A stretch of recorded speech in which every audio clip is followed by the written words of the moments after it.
Fíjense, esta idea de la iglesia y lo vamos a ver más adelante, es algo contrario a la forma de pensar de la cultura en la que vivimos.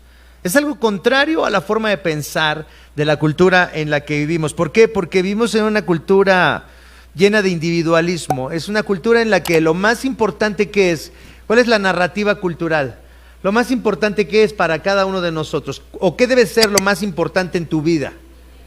Ser feliz, tu felicidad, que tú te sientas bien contigo mismo, que tú te realices, que tú hagas lo que tú quieres, que consigas un trabajo que te encante, que todos los días te levantes a las 5 de la mañana y lo hagas con alegría hasta las 12 de la noche, que te caes con una persona que te haga feliz, que tengas hijos que te hagan feliz, que busques una iglesia donde encuentres la felicidad, que todo tiene que ser la felicidad. Tu felicidad es lo más importante. Y de verdad es muy difícil salirnos de esta narrativa cultural, porque la hemos escuchado tanto, porque está rodeándonos en los medios, en las películas, en lo que lees, lo que dicen las personas, lo que dicen tus amigos. Todo el tiempo estamos escuchando: lo más importante es que tú seas feliz, que tú, hijita, hijito, hagas algo que te haga feliz, dedícate a algo que sea feliz, sé fiel a ti mismo, sigue tu corazón. ¿Cuántas veces hemos oído esto? Y no sabemos ni siquiera dónde lo hemos oído, ¿están de acuerdo? Pero sabemos que lo hemos oído miles de veces, aunque no podemos citar exactamente dónde lo hemos oído, aunque no podemos decir esta persona fue la que dijo esto, lo oímos todo el tiempo. Podemos decir que estamos escuchando esto todo el tiempo.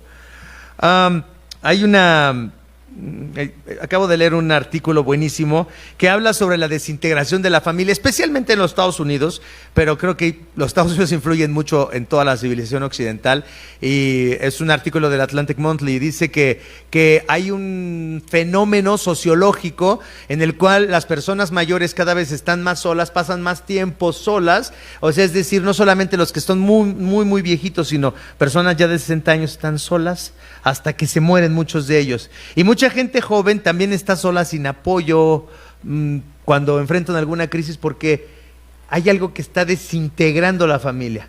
Y fíjense, son personas que no son cristianas, no son creyentes, no están hablando de la Biblia, y están diciendo cómo por este individualismo las personas están renunciando a relacionarse con otros, a permanecer en familia, a permanecer en una comunidad.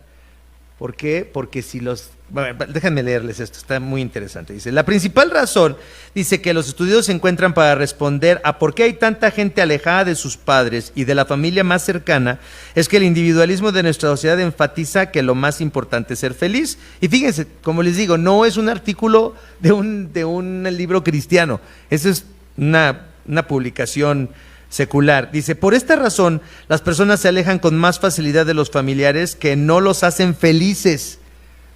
Si tienes un familiar que no te hace feliz, ya no lo veas, ya no estés con esa persona. Piensa quién no te hace feliz en tus relaciones cercanas, y ya deja a esas personas. Dice: al no aceptar sus ideas o su forma de vivir. La búsqueda de la felicidad y la autoafirmación han sustituido al amor filial.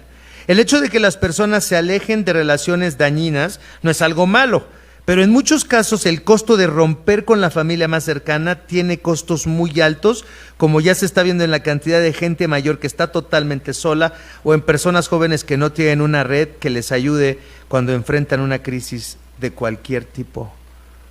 Esto es lo que está pasando con esta idea del individualismo. ¿Qué es lo que está haciendo la gente? Si tú, mamá o papá, no estás de acuerdo con mi forma de vivir, rompo contigo, no me importa, ya no te voy a ver, no tengo por qué aguantar tus opiniones sobre mi vida, adiós, nos vemos. Hijito, si no te gusta cómo vivo, cómo soy, también no me importa lo que hagas, ¿no? Y lo mismo con toda la familia cercana. Entonces hay una idea en nuestra cultura de que tenemos que evitar a toda la gente que nos desafíe, que no nos haga sentir bien, que no nos afirme. Si no me hace sentir feliz, entonces tengo que buscar otra persona. Y esto también se ve en el matrimonio, ¿están de acuerdo? Es decir, muchas personas siguen buscando a alguien que los haga felices finalmente, ¿no? Una esposa, un esposo, una pareja, alguien que sí te haga feliz, alguien que sí te quiera, alguien que te sea fiel toda la vida, alguien en quien puedas confiar, alguien que nunca te desafíe, alguien que no te pida que cambies, alguien de bajo mantenimiento, ¿no? Entonces, para que tú seas feliz, para que tú logres lo que tú quieres, eso es lo importante. Entonces, vean qué destructivo es esto. Pero esto no solamente ha afectado a la sociedad, ha afectado también a la iglesia. La iglesia ha pasado de ser, bueno, desde que creo que yo llegué a la iglesia hace 30 y algo años, 35 años, ya estoy viejo, 35 años que llegué a la iglesia, desde que llegué a la iglesia, creo que ya estaba empezando a haber un cambio en el que la iglesia ya no es una comunidad a la que tienes que pertenecer, sino es un lugar a donde asistes. Esa es la idea de ahora, ¿no? La iglesia es un lugar a donde asisto, ¿no? Por ejemplo, los que vienen de iglesias así, esas iglesias gigantescas de 5,000 personas, 100,000 personas. O sea, la mayoría de esas personas llega y se retira sin que nadie la conozca, ¿no? Solamente los que ya toman más en serio eso ya se quedan ahí o sirven, pero la gran cantidad de personas que asisten a una gran iglesia y también hay iglesias pequeñas, ¿no? La verdad es que no cambia mucho, pero la idea es, la iglesia es un lugar a donde asistir, es un lugar al que voy, no es una comunidad a la que pertenezco, y esto ha dañado el ministerio de la iglesia, el testimonio de la iglesia y también la forma en la que vivimos la vida cristiana. Cuando pensamos es un lugar al que voy y no es una comunidad a la que pertenezco. Dice el pastor Paul Tripp, en nuestra época una actitud contracultural y revolucionaria es unirnos a una iglesia y comprometernos a adorar a Dios en comunidad cada semana.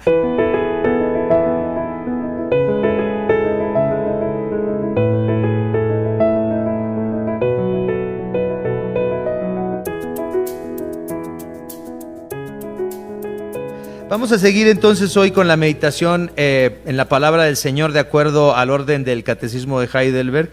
Vamos a abrir nuestras Biblias hoy en Efesios, capítulo 4, versículos del 11 al 16. Efesios, capítulo 4, versículos del 11 al 16. El título de la reflexión de hoy se titula Iglesia, Comunión y Perdón. Y dice este texto de Efesios, capítulo 4, del 11 al 16. Él mismo constituyó a unos apóstoles, a otros profetas, a otros evangelistas y a otros pastores y maestros, a fin de capacitar al pueblo de Dios para la obra de servicio, para edificar el cuerpo de Cristo. De este modo todos llegaremos a la unidad de la fe y del conocimiento del Hijo de Dios, a una humanidad perfecta que se conforme a la plena estatura de Cristo. Así ya no seremos niños zarandeados por las olas y llevados de aquí para allá, por todo viento de enseñanza y por la astucia y los artificios de quienes emplean artimañas engañosas. Más bien, al vivir la verdad con amor, creceremos hasta ser en todo como aquel que es la cabeza, es decir, Cristo.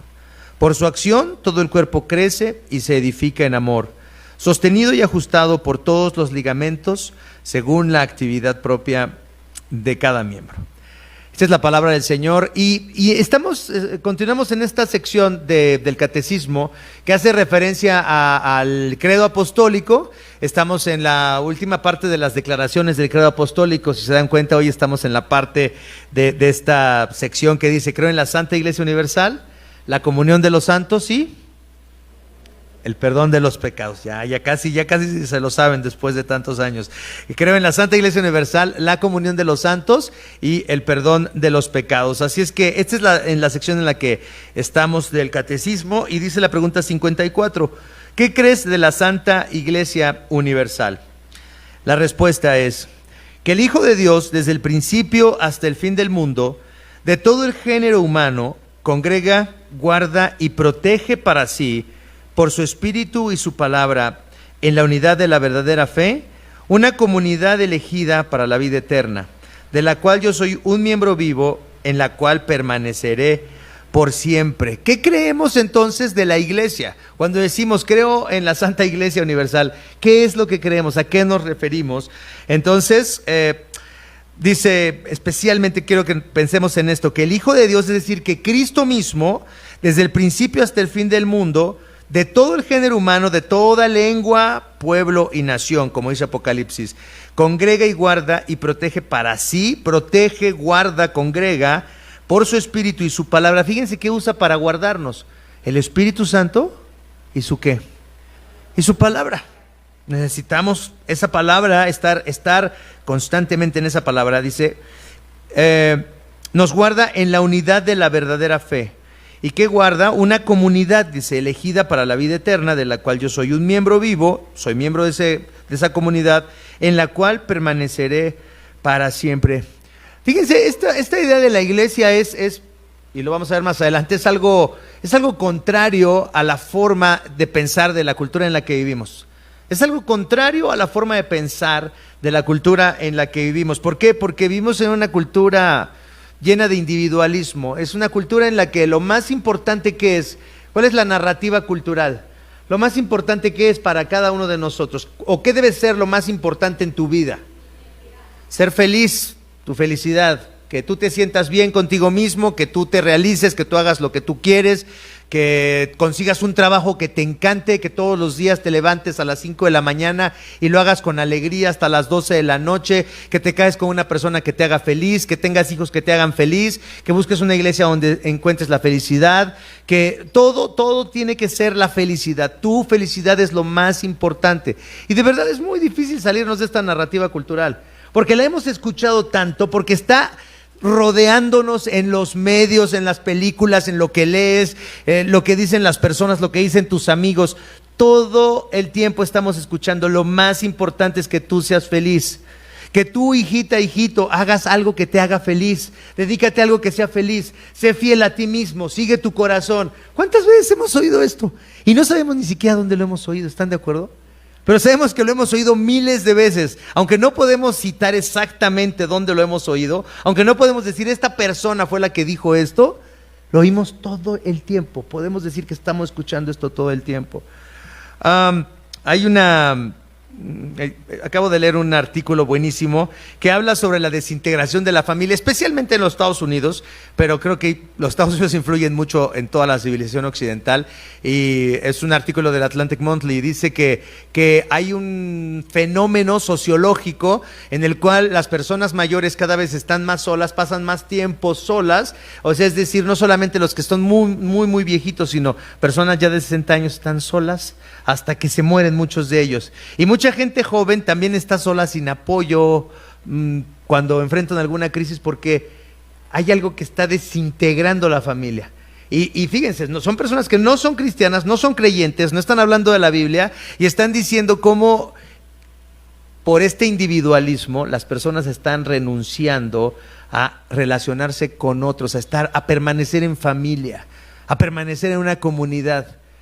¿Por qué? Porque déjenme leerles esto, está muy interesante. Dice, la principal razón, dice, que los estudios se encuentran para responder a por qué hay tanta gente alejada de sus padres y de la familia más cercana, es que el individualismo de nuestra sociedad enfatiza que lo más importante es ser feliz. Y fíjense, como les digo, no es un artículo de un libro cristiano, eso es una publicación secular. Dice, por esta razón, las personas se alejan con más facilidad de los familiares que no los hacen felices. Si tienes un familiar que no te hace feliz, ya no lo veas, ya no estés con esa persona. Piensa quién no te hace feliz en tus relaciones cercanas, y ya deja a esas personas. Dice, al no aceptar sus ideas o su forma de vivir. La búsqueda de la felicidad y la autoafirmación han sustituido al amor filial. El hecho de que las personas se alejen de relaciones dañinas no es algo malo, pero en muchos casos el costo de romper con la familia más cercana tiene costos muy altos, como ya se está viendo en la cantidad de gente mayor que está totalmente sola, o en personas jóvenes que no tienen una red que les ayude cuando enfrentan una crisis de cualquier tipo. Esto es lo que está pasando con esta idea del individualismo. ¿Qué es lo que está haciendo la gente? Si tú, mamá o papá, no estás de acuerdo con mi forma de vivir, rompo contigo, no me importa, ya no te voy a ver, no tengo por qué aguantar tus opiniones sobre mi vida, adiós, nos vemos. Hijito, si no te gusta cómo vivo, cómo soy, también no me importa lo que hagas, ¿no? Y lo mismo con toda la familia cercana. Entonces hay una idea en nuestra cultura de que tenemos que evitar a toda la gente que nos desafíe, que no nos haga sentir bien, que no nos afirme. Si no me hace sentir feliz, entonces tengo que buscar otra persona. Y esto también se ve en el matrimonio, ¿están de acuerdo? Es decir, muchas personas siguen buscando a alguien que los haga felices finalmente, ¿no? Una esposa, un esposo, una pareja, alguien que sí te haga feliz, alguien que sí te quiera, alguien que te sea fiel toda la vida, alguien en quien puedas confiar, alguien que nunca te desafíe, alguien que no te pida que cambies, alguien de bajo mantenimiento, ¿no? Entonces, para que tú seas feliz, para que tú logres lo que tú quieres, eso es lo importante. Entonces, vean qué destructivo es esto. Pero esto no solamente ha afectado a la sociedad, ha afectado también a la iglesia. La iglesia ha pasado de ser, bueno, desde que creo que yo llegué a la iglesia hace 30 y algo años, 35 años, ya estoy viejo, 35 años que llegué a la iglesia, desde que llegué a la iglesia creo que ya estaba empezando a haber un cambio en el que la iglesia ya no es una comunidad a la que tienes que pertenecer, sino es un lugar a donde asistes. Esa es la idea de ahora, ¿no? La iglesia es un lugar a donde asisto, ¿no? Por ejemplo, los que vienen de iglesias así, esas iglesias gigantescas de 5,000 personas, 100,000 personas, o sea, la mayoría de esas personas llega y se retira sin que nadie la conozca, ¿no? Solamente los que ya toman más en serio eso ya se quedan ahí o sirven, pero la gran cantidad de personas que asisten a una gran iglesia y también hay iglesias pequeñas, ¿no? La verdad es que no cambia mucho, pero la idea es, la iglesia es un lugar a donde asistir, es un lugar al que voy, no es una comunidad a la que pertenezco. Y esto ha dañado el ministerio de la iglesia, el testimonio de la iglesia y también la forma en la que vivimos la vida cristiana. Cuando pensamos es un lugar al que voy y no es una comunidad a la que pertenezco. Dice el pastor Paul Tripp, en nuestra época una actitud contracultural y revolucionaria es unirnos a una iglesia y comprometernos a adorar a Dios en comunidad cada semana. Dice, es algo revolucionario, es algo que va en contra de lo que dice la sociedad, ¿no? Por ejemplo, cuando estábamos en la iglesia, mi esposa y yo, allá en Seattle trabajando por 2 años, la gente de esa comunidad, pues son personas que tienen mucho dinero y tienen casi todos botes que los están esperando ahí estacionados en el muelle. Y como siempre está lloviendo, en cuanto sale el sol, los pastores dicen, hoy va a ser un día pésimo para la iglesia. Salió el sol, ¿quién va a venir a la iglesia? Y de verdad, la asistencia baja 30-40% en un día soleado en la iglesia. Porque la gente tiene que utilizar sus botes. Tenemos que ser felices. ¿Cómo vamos a ir a la iglesia y después nos vamos a ir al bote y vamos a perdernos lo mejor de la mañana, ¿no? O sea, la mentalidad de que la iglesia es algo que podemos hacer si tenemos tiempo. Si no hay algo mejor que hacer, entonces la iglesia está ahí. Si no hay algo mejor, si no hay algo más padre que hacer.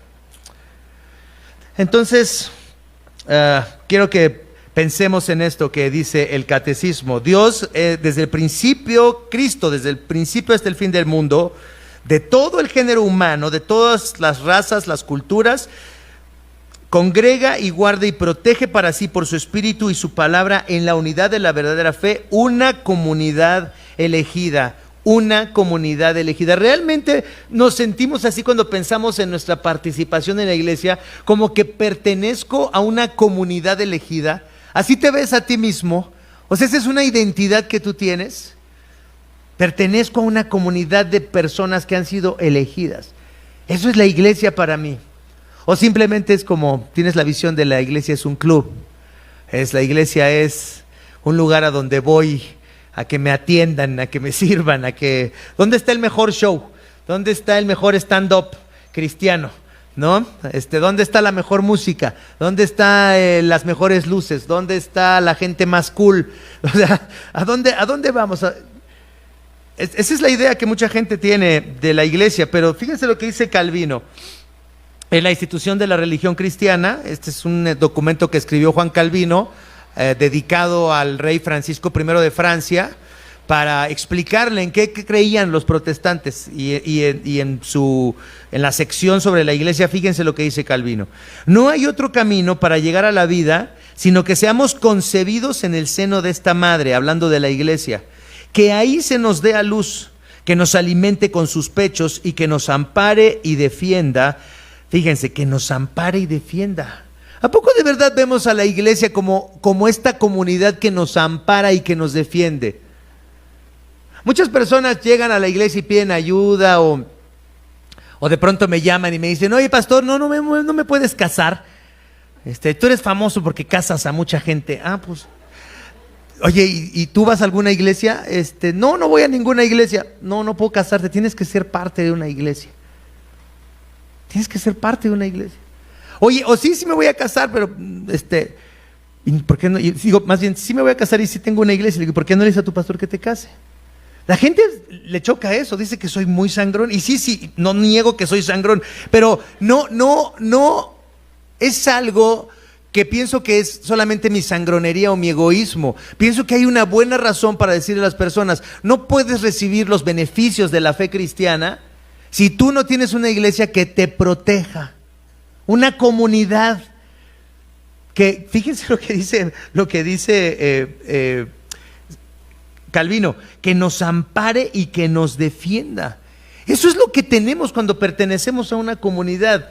Si tú estás enfermo aquí, si tú estás pasando por un problema, ¿qué haces?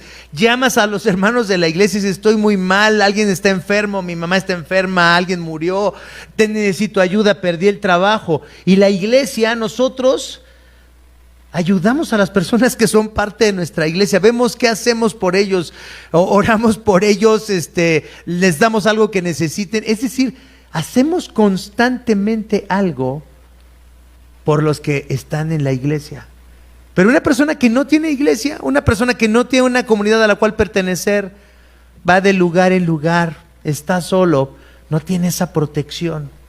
Así lo ve Calvino y así lo vamos a ver más adelante. Dice entonces, necesitamos entonces ser concebidos en esa iglesia, en esa madre, que ahí se nos dé a luz, que nos alimente con sus pechos, que nos ampare y defienda. Fíjense, hasta que despojados de esta carne mortal, es decir, cuando Dios nos llame a su presencia, seamos semejantes a los ángeles. Y fíjense lo que dice Calvino, ¿cuál es la razón por la que necesitamos tanto de la iglesia? Porque nuestra debilidad requiere que no seamos despedidos de la escuela hasta que hayamos pasado toda nuestra vida como discípulos. ¿Cuál es la graduación de un cristiano? La funeraria. Ahí es. Ahí está. El día que te mueres, esa es la graduación. Dice Calvino, porque somos tan débiles que es necesario, se requiere que no seamos despedidos de la escuela hasta que hayamos pasado toda nuestra vida como discípulos, toda nuestra vida aprendiendo a seguir a Cristo, aprendiendo a ser fieles a Cristo, aprendiendo a amar a Cristo, aprendiendo a luchar contra nuestro pecado, aprendiendo a amar a las personas que son difíciles de amar, aprendiendo a perdonar a los que nos ofenden. Eso es lo que tenemos que estar constantemente aprendiendo en la iglesia. ¿Cuándo te vas a graduar, Rafa, de la iglesia? 2 años más y listo. Ya te mandamos de apóstol al África o alguna cosa así. Ya se graduó Rafa de la iglesia. ¿Quién está listo para graduarse de la iglesia? ¿Quién ya no necesita la iglesia? Es lo que está diciendo Calvino. ¿Quién cree que ya no necesita escuchar estos sermones aburridos, escuchar otra vez el evangelio, otra vez leer salmos y proverbios? ¿Quién ya dice, yo ya no necesito esto, ya no necesito estar los domingos en la iglesia? Es muy básico la iglesia. ¿Llegaremos algún día a pensar esto? ¿Llegaremos un día realmente a estar en esa posición? Si crees eso, no sabes lo que estás diciendo. Dice, anotemos también, dice Calvino finalmente, fíjense qué cosa tan fuerte, anotemos también que fuera del gremio de la iglesia, es decir, de la comunión de la iglesia, no hay remisión de pecados ni salvación. Fuera de la iglesia no hay remisión de pecados ni salvación. Hay muchas personas en este tiempo que piensan que es posible tener una fe cristiana y no ir a la iglesia, no asistir a la iglesia, no ser parte de la iglesia. No estamos hablando de ir los domingos a la iglesia.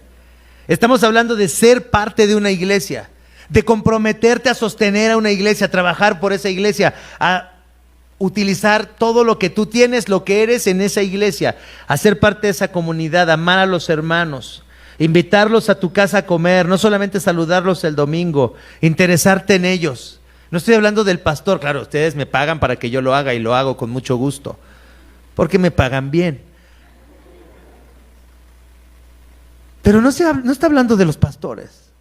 Estamos hablando de cada uno de nosotros, de la responsabilidad que tenemos de ser parte de este cuerpo y de pertenecer a Él, y no solamente de servirnos de este cuerpo, sino de servir a otros. Eso es lo que vamos a ver más adelante. Fíjense lo que dice entonces el catecismo. Cristo congrega, esa es la palabra que traducimos como iglesia, congregación, reunión, asamblea.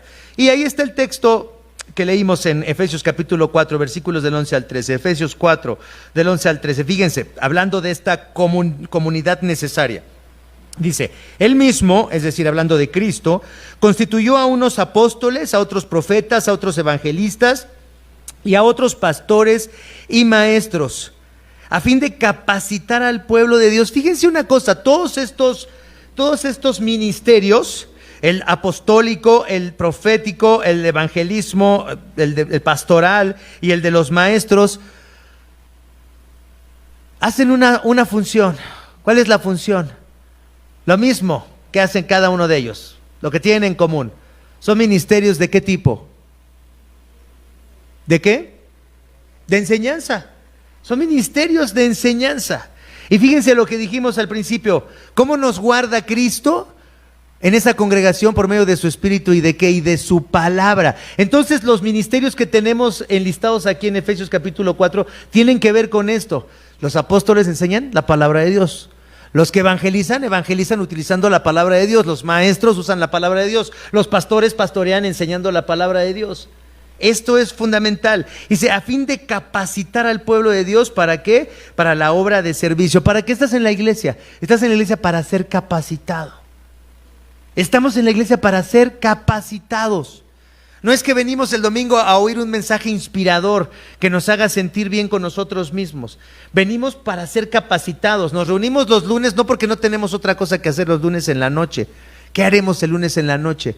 No, te estamos capacitando al pueblo para la obra de servicio. ¿Por qué tenemos la reunión de oración? Hay personas que piensan, ¿y para qué me reúno a orar? Yo puedo orar solo. No, nos capacitamos aprendiendo a orar, aprendiendo a escuchar a otros, aprendiendo por qué cosas debemos orar, porque siempre oramos solamente por nuestras necesidades, nuestro trabajo, nuestra salud, por nuestros hijos, por los papás, las oraciones siempre son muy egoístas, ¿están de acuerdo? Y cuando no éramos cristianos también orábamos de esa manera, ¿sí o no? Cuando ibas a la Villa de Guadalupe, acuérdate, ¿qué pedías? Lo mismo, ¿no? Salud, dinero y ¿qué más? Olga y amor, amén.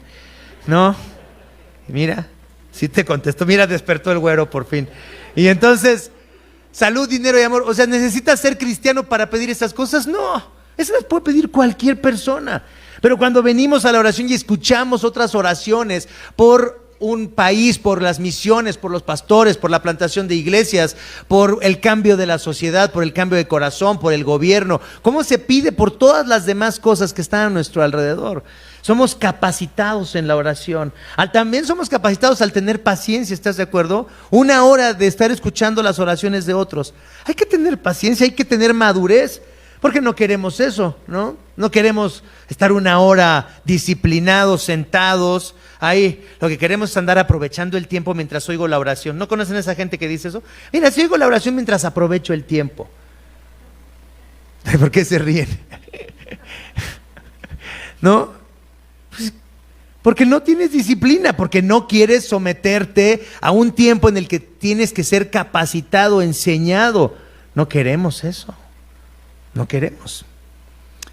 Entonces, fíjense lo que dice este texto. Entonces, somos una comunidad en donde somos capacitados, donde somos guardados por el Espíritu y por la palabra, y por eso hay apóstoles, profetas, evangelistas, pastores y maestros. Nosotros en la iglesia presbiteriana, como pensamos que hay algunos dones que han cesado, el don apostólico ya no existe para nosotros, ya no hay apóstoles. ¿Por qué? Porque los apóstoles fueron personas que recibieron un llamado muy específico, que fueron testigos de los milagros, de la obra de Cristo, y que luego Cristo les dio autoridad sobre los espíritus, sobre las enfermedades, e iban sanando a quienes ellos querían. Y ahora aún hay personas que se dan el título de apóstoles, pero no pueden sanar a quien ellos quieren, porque si no, ¿dónde están? ¿No? Si fueran realmente apóstoles, deberían de ir sanando a las personas en los hospitales, deberían de ir sanando a las personas que están en la calle. Y yo no veo a ningún apóstol haciendo esto, de los que se llaman apóstoles ahora. Entonces no se dejen engañar, el don apostólico no existe. Que a algunas personas les guste llamarse apóstoles es otra cosa, pero nadie tiene ya el don apostólico. Pero en la época que se está escribiendo, el apóstol Pablo, pues obviamente esto estaba vigente, el don apostólico. Entonces dice, de este modo, siendo capacitados para la obra de servicio, vamos a ser edificados, dice, y de este modo llegaremos a la unidad de la fe, pero fíjense, ¿y de qué? Y del conocimiento del Hijo de Dios. ¿Para qué somos capacitados? Dice, somos para servir, para la obra de servicio, pero el fin principal no es servir por servir, sino que todos lleguemos a la unidad de la fe, del conocimiento del Hijo de Dios. ¿Cuál es el fin principal al que tenemos que llegar en la congregación, en la unidad de la fe verdadera, al conocimiento de Cristo? Eso es lo que te está pasando. ¿Estás conociendo más a Cristo? O sea, es decir, el hecho de que participes de la comunidad de la iglesia te está llevando a que conozcas más a Cristo. Cada domingo conoces más a Cristo, entiendes más la obra de Cristo, entiendes más tu necesidad de Cristo. Eso es lo que está pasando, eso es lo que debe pasar. Los estudios nos están llevando a Jesús, la oración nos lleva a Cristo. Cuando nos reunimos en los grupos pequeños estamos conociendo más a Cristo, estamos entendiendo más cómo obra Cristo en nosotros. ¿Eso es lo que pasa o simplemente pasamos un buen rato juntos? Es un tiempo en el que cantamos, gritamos, alabamos a Dios y ya, y salimos y conocemos más a Jesús, ¿o la pasamos bien? ¿Qué es lo que está pasando con nosotros? Si analizamos este texto entonces de la carta a los Efesios, entonces vemos esta serie de ministerios que tienen que ver con la palabra y cómo el final es llegar al conocimiento de Cristo. Entonces, ¿qué creemos de la iglesia? Que la iglesia es la congregación de todos los que son guardados por el Espíritu Santo y la palabra a fin de mantenernos en la fe del Hijo de Dios. Vamos a Efesios capítulo 3, versículos 14 al 19. Fíjense, el fin es que lleguemos al conocimiento del Hijo de Dios, al conocimiento de Cristo. Efesios capítulo 3, versículos del 14 al 19. Fíjense lo que dice. Por esta razón me arrodillo delante del Padre, de quien recibe nombre toda familia en el cielo y en la tierra. Y le pido que por medio del Espíritu y con el poder que procede de sus gloriosas riquezas, los fortalezca a ustedes en lo íntimo de su ser. ¿Para qué pide Pablo que seamos fortalecidos en el Espíritu? ¿Para qué? ¿Para hacer milagros? ¿Para sanar? No, fíjate, no habla de eso, no habla de que hagas milagros, cosas que apantallen a los demás. Fíjate, ¿para qué? Dice, que los fortalezca en lo íntimo de su ser para que por fe Cristo habite en sus corazones. Y pido que arraigados y cimentados en amor puedan comprender junto con todos los santos cuán ancho, largo, alto y profundo es el amor de Cristo. ¿Qué es lo que quiere Pablo? Que tú y yo, ¿qué es por lo que ora Pablo con tanta pasión, con tanta vehemencia? Que tú y yo conozcamos finalmente el amor de Cristo. Que tú y yo conozcamos finalmente el amor de Cristo. Porque si no conocemos el amor de Cristo, vamos a estar buscando el amor en algo más. Porque vamos a estar buscando algo que nos satisfaga en lugar de que nos satisfaga el amor de Cristo. Dice, en fin, que conozcan ese amor que sobrepasa nuestro conocimiento para que sean llenos de la plenitud de Dios. Que conozcan ese amor ¿de quién? De Cristo, que sobrepasa nuestro entendimiento, nuestro conocimiento, para que sean llenos de la plenitud de Dios. ¿Cómo somos llenos de la plenitud de Dios? Si se dan cuenta, analizando este pasaje, es conociendo el amor de Cristo. Es enfocándonos en la persona de Cristo, en su vida, en su muerte, en su resurrección, en su ascensión, en saber que Cristo está a la diestra del Padre y que intercede por ti y por mí. Para eso está a la diestra del Padre, lo vimos en las semanas pasadas. Nos beneficiamos de que Cristo esté ahí.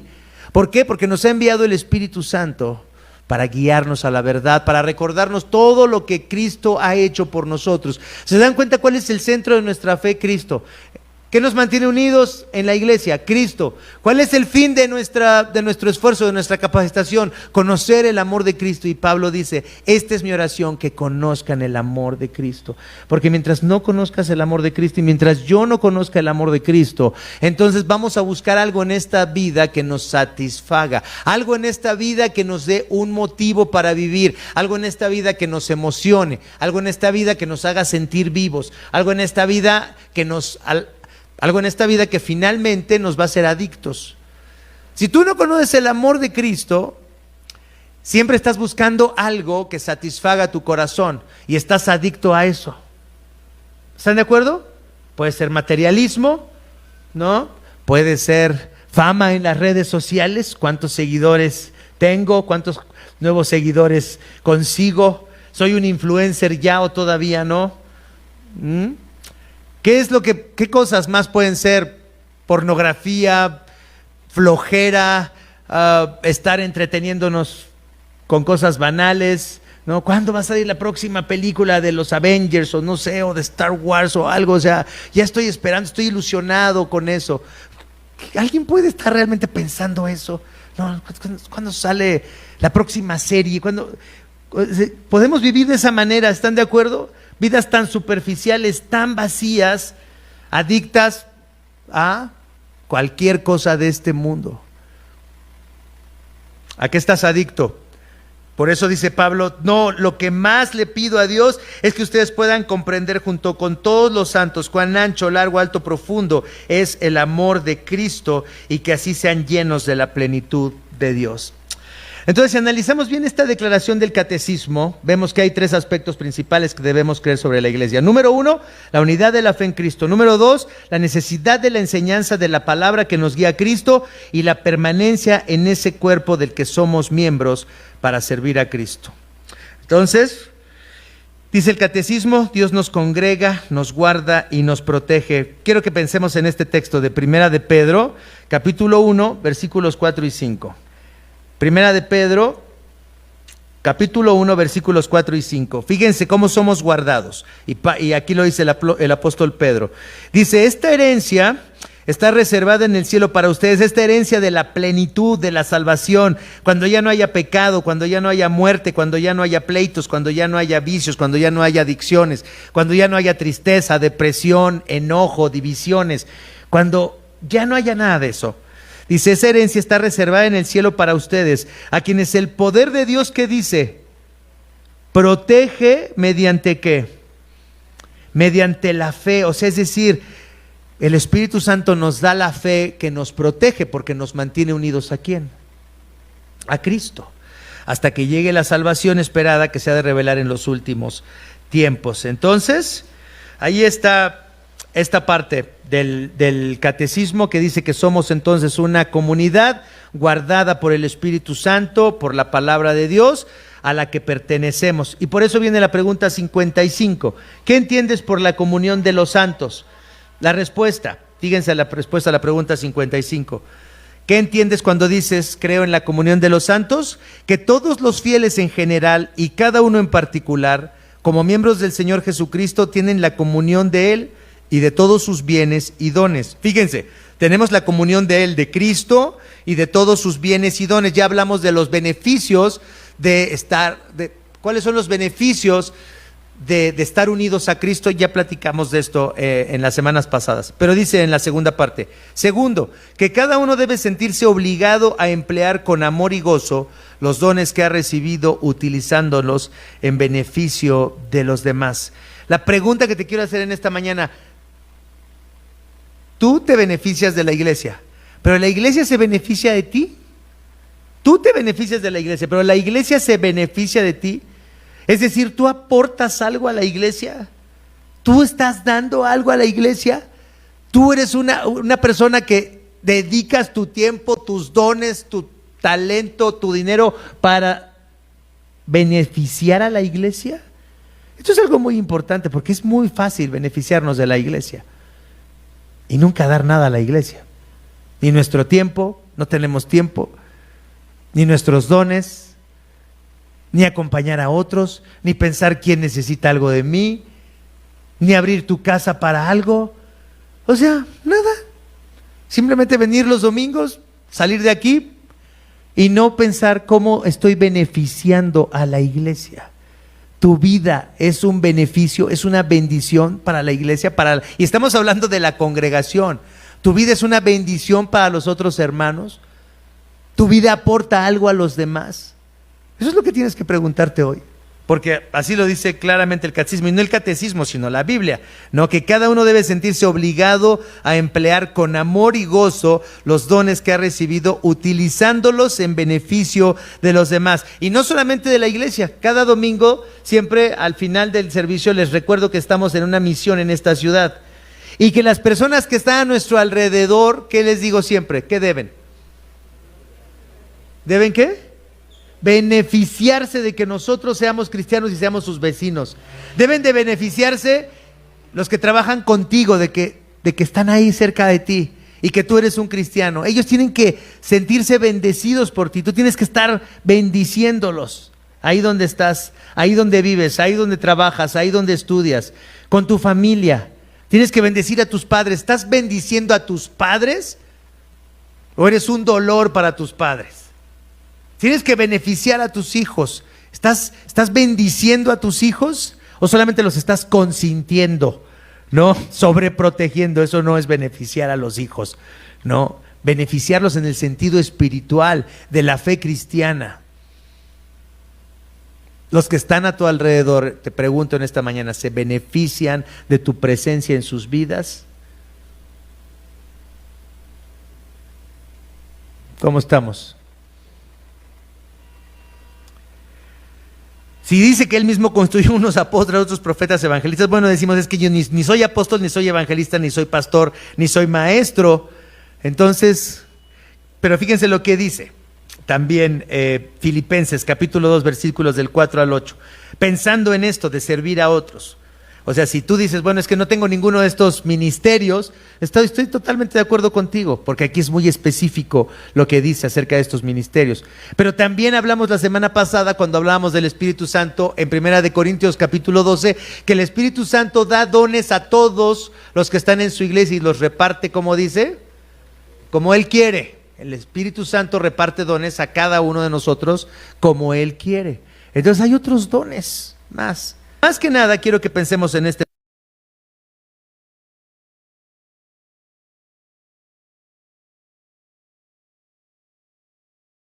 texto de Filipenses 2, versículos del 4 al 8. Tiene que ver con tu identidad en Cristo.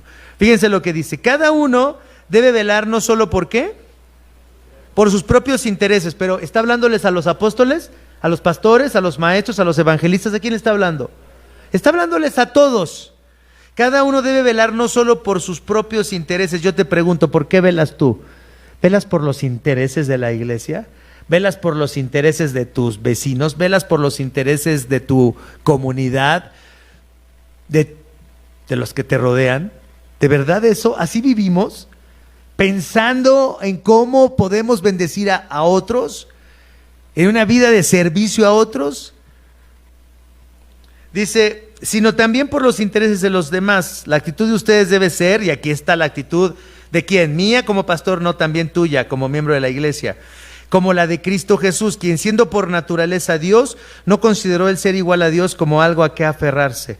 Por el contrario, se rebajó voluntariamente, tomando la naturaleza de siervo y haciéndose semejante a los seres humanos, y al manifestarse como hombre, se humilló a sí mismo y se hizo obediente hasta la muerte y muerte de cruz. ¿Para qué vino Cristo?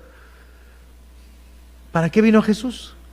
Vino para servirnos, vino para dar su vida por nosotros. Pero dice el apóstol Pablo, ¿no estará exagerando Pablo un poquito? Como que se le pasó la mano aquí a Pablo, ¿no, Gerson?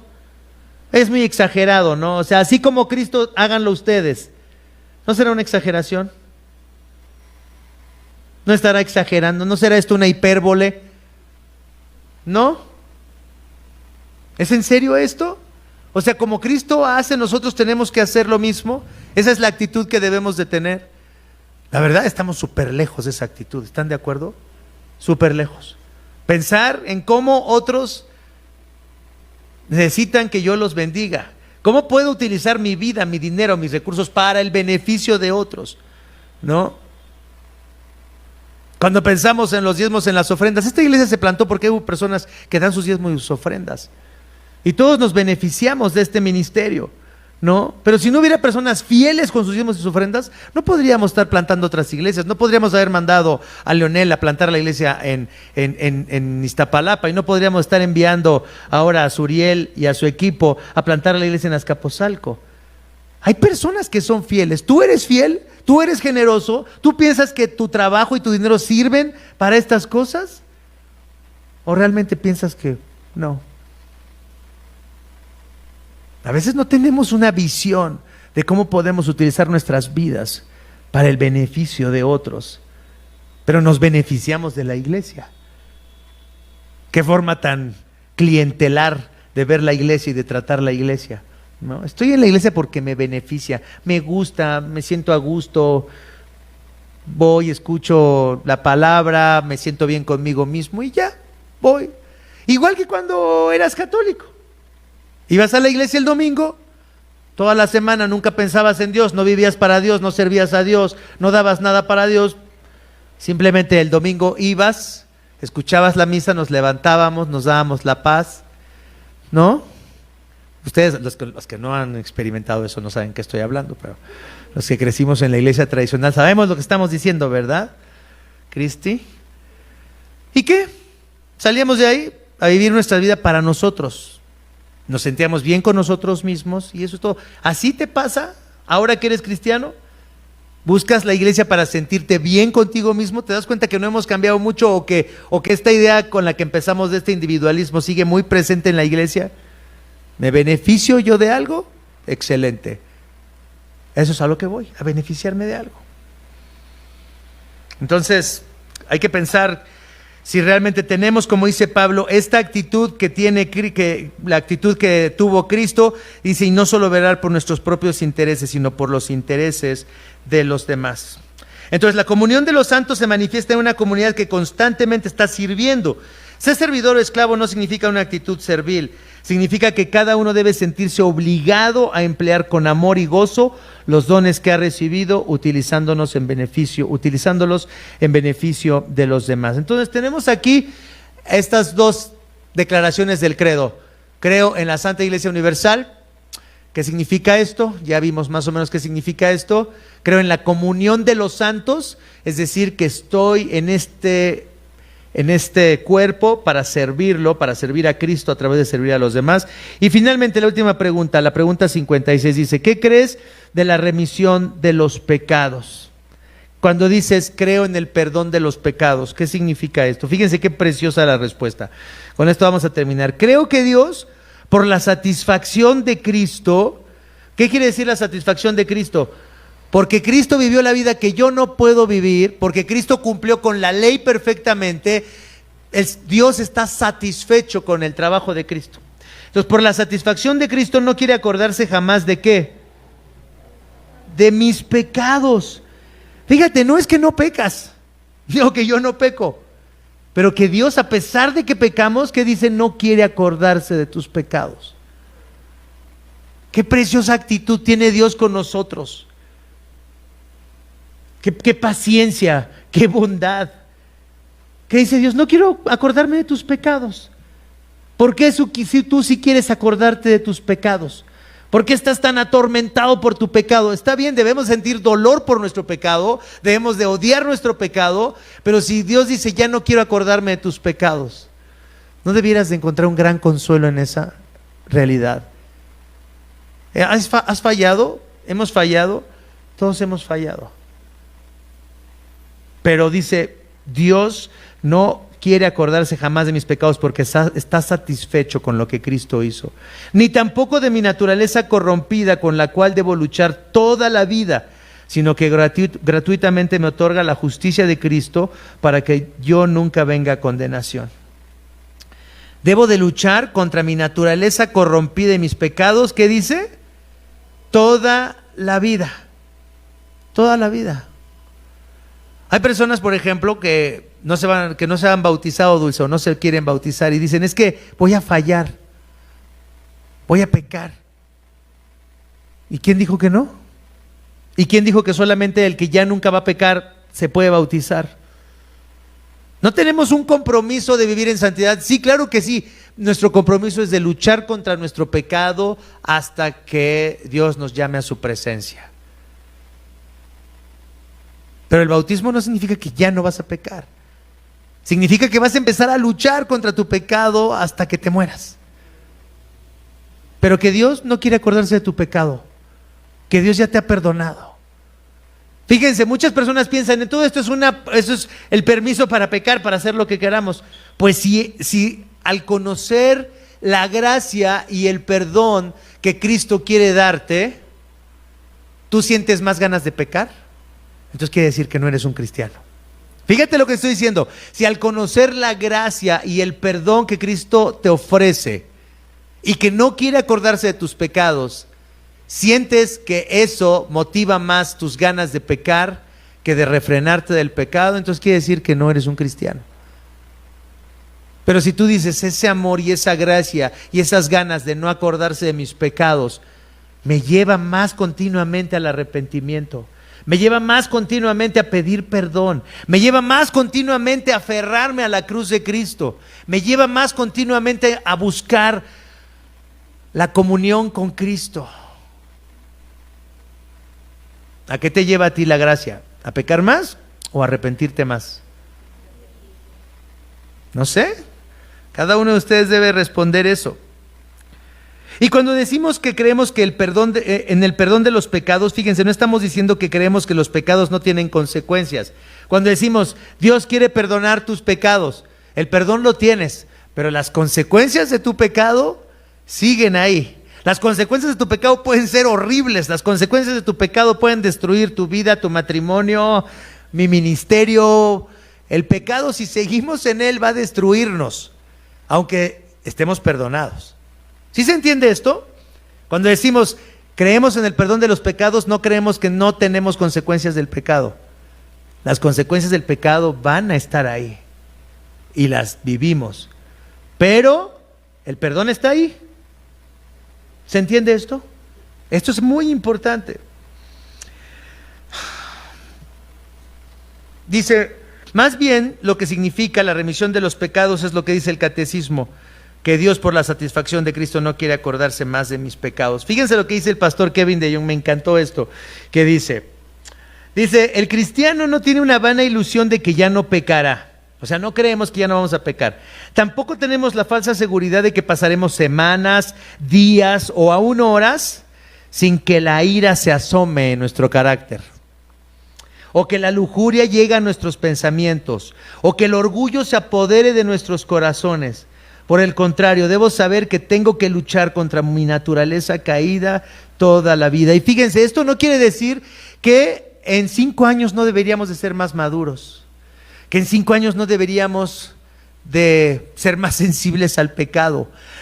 O sea, el hecho de que sabemos que vamos a tener que luchar contra nuestro pecado toda la vida no quiere decir que no va a haber madurez. Seguimos madurando, seguimos creciendo. Vamos cambiando, vamos dejando unos pecados, pero otros pecados se asoman en nuestras vidas. En cada etapa de nuestra vida tenemos diferentes tentaciones, diferentes malos hábitos con los cuales tenemos que luchar. ¿Están de acuerdo? En cada etapa de la vida vienen diferentes pruebas para nosotros. Entonces dice Kevin de Jong, por el contrario, debo saber que tengo que luchar contra mi naturaleza caída toda la vida, la ira, la lujuria, el orgullo, toda la vida.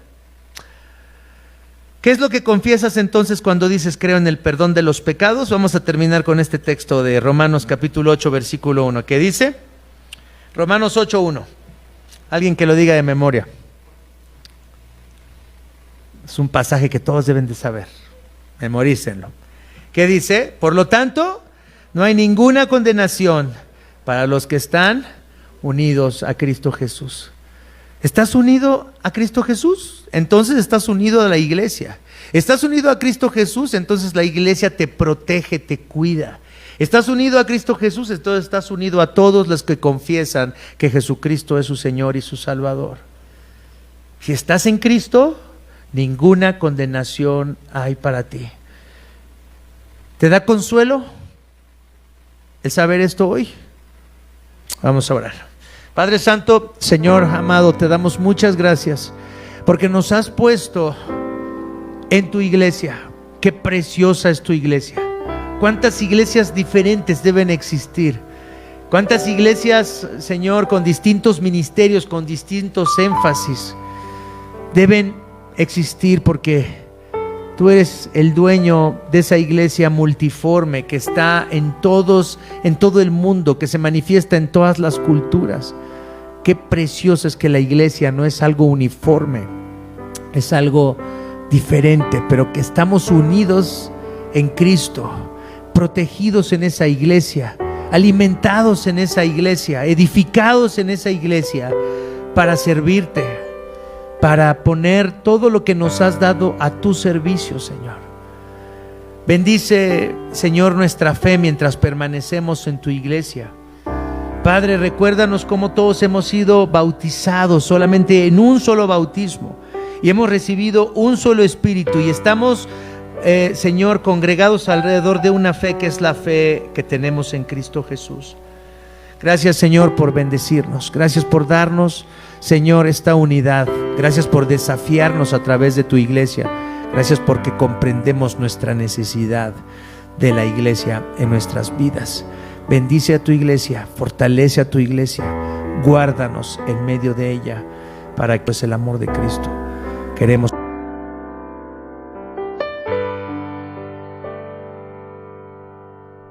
conocer ese amor. Padre, impártenos ese amor, llévanos a ese amor constantemente. Te lo pedimos, Señor, en el nombre de tu Hijo Jesucristo. Amén. Amén, amén.